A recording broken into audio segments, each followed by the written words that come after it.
அனைவருக்கும் வணக்கம்.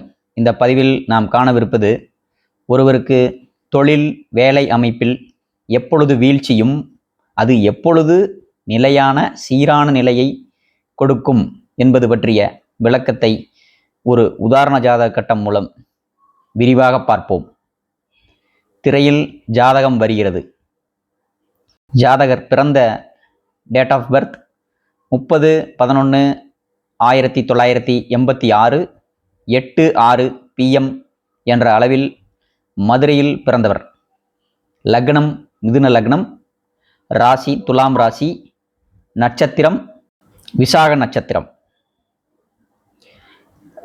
4 கேது, 5 சுக்கிரன் ஆட்சி பெற்று அதனுடன் லக்னாதிபதியும் சுகாதிபதியுமான புதன், அதனுடன் தனாதிபதி சந்திரன், 6 சூரியனும் சனியும், 9 கும்பத்தில் செவ்வாயும் குருவும், 10 ராகு. இதுதான் இந்த ஜாதகத்தின் கிரகநிலை. தற்பொழுது இந்த ஜாதகருக்கு நடைமுறையில் புதன் மகாதசையில் சனி புத்தி நடக்கிறது. தற்பொழுது இவருக்கு இந்த தசாபுத்தியில் வேலையில் மன அழுத்தம், வேலை செய்யும் இடத்தில் வாக்குவாதங்கள் ஏற்படுவதும், குடும்பத்தில் அதனால் மன நிம்மதி இல்லாத நிலையை உருவாக்குவது போன்ற பலன்களை செய்து வருகிறது. அதற்கான ஜோதிட ரீதியான காரணங்கள் என்ன? ஒருவருக்கு வேலை தொழில் அமைப்பில் இது போன்ற பிரச்சனைகள் ஏற்பட காரணம் 10ஆம் பாவம் மற்றும் 2ஆம் பாவத்துக்கு எதிரான தசாபுத்திகள் வரும்பொழுது அதில் இடர்பாடுகள் இருக்கவே செய்யும். இந்த ஜாதகத்தில் நடப்பு தசையானது 1-4 புதன் தசை சுக்கிரனுடன் சேர்ந்து குருவின் பார்வையில்தான் உள்ளது.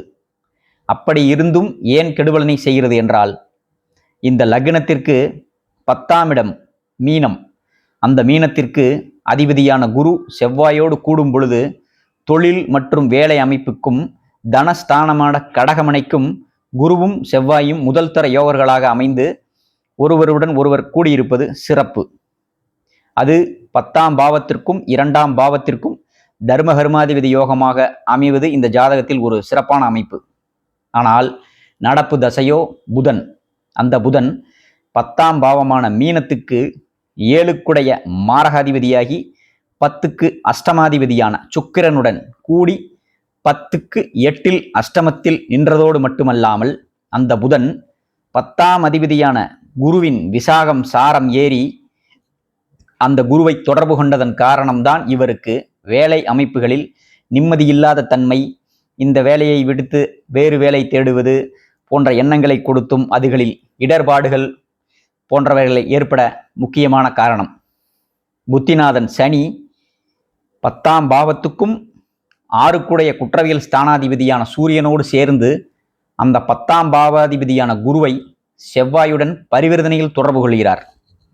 சனி செவ்வாய் குரு தொடர்பானது ஒரு வகையில் 10ஆம் பாவத்துக்கு சிறப்புதான். காரணம், 10ஆம் பாவத்துக்கு லாபாதிபதியும் அந்த சனியே. ஆனால் சனி புதன் சாரம் ஏறி சூரியனோடு கூடும் பொழுது 10ஆம் பாவத்துக்கு மாரகாதிபத்திய தன்மையான மாரக வேலையையே அந்த சனி எடுத்து செய்வார்.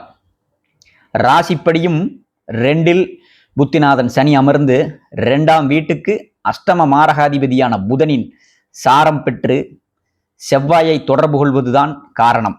இந்த காலகட்டத்தில் இவருக்கு ஒன்று பொருளாதார வீழ்ச்சியை தர வேண்டும், அல்லது வேலையில் பிரச்சனைகளை ஏற்படுத்த வேண்டும், வேலையில் விடுத்து வேற வேலைக்கு போகலாமா என்ற போன்ற எண்ணங்களை எல்லாம் கொடுத்து கொண்டே இருக்கும். இதனால் குடும்பத்தில் பிரச்சனையும் ஏற்பட வேண்டும் என்பது விதி.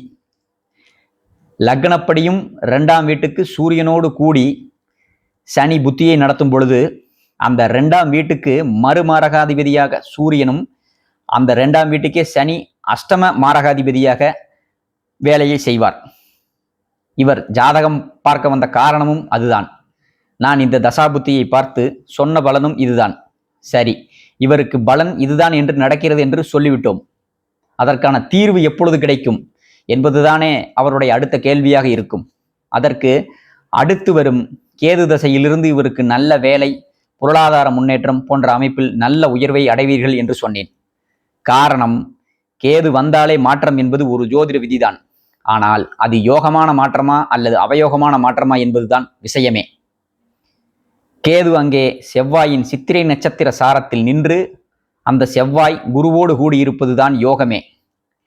லக்னம் ராசிப்படி 10ஆம் பாவத்துக்கும் 2ஆம் பாவத்துக்கும் அந்த குருவும் செவ்வாயும் 2 அமைப்பிலும் தர்ம கர்மாதிபதிகளாக அமைந்து அவர்களை சாரத்தின் வழியாக தொடர்பு கொண்டதன் ஒரே காரணம் அந்த யோக பாக்கியத்தை அந்த கேது தன் தசையில் எடுத்து செய்வார். இது நிச்சயம் நடக்கும், நடந்தே தீரும். கேது தசையிலிருந்து இவருக்கு படிப்படியான முன்னேற்றம் என்பது நிச்சயம் இந்த ஜாதகருக்கு உண்டு. இந்த சனி புத்தியானது சில இடர்பாடுகளும் சில பொருளாதார இழப்புகளும் உடல் ரீதியான தொந்தரவுகளும் சில விபத்து போன்ற அமைப்புகளை செய்யும் என்று வலியுறுத்தி இருக்கிறேன்.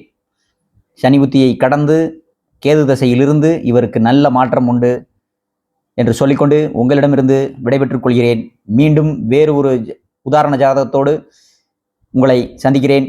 அதுவரை உங்களிடமிருந்து விடைபெற்றுக் கொள்கிறேன். நன்றி, வணக்கம்.